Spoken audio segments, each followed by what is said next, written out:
Hi నమస్తే, నా పేరు Prithviraj and you're watching TG Telugu Galam. Don't forget to subscribe. Tirupati జిల్లా శ్రీకాళహస్తిలో జనసేన మహిళా నేతలు వినూత్నంగా నిరసన తెలియజేశారు. మద్యపాన నిషేధం హామీని అమలు చేయడం లేదని బీరు బాటిళ్లతో సీఎం జగన్ ఫోటోకు అభిషేకం చేశారు.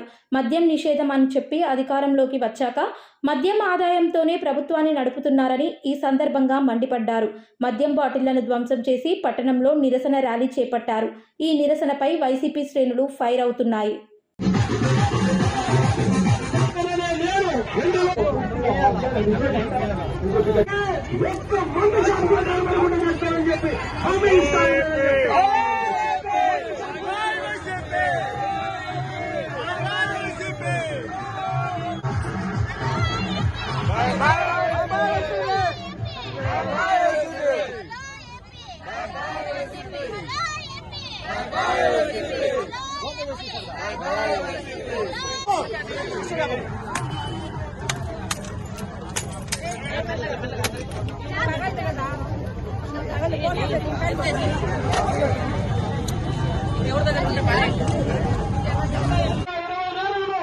ఎన్నికల కోసం మీ దగ్గరికి వచ్చేసరికి మన ప్రభుత్వంలో పూర్తిగా మద్యాన్ని నిషేధిస్తాం అని చెప్పి గట్టిగా చెప్పారు.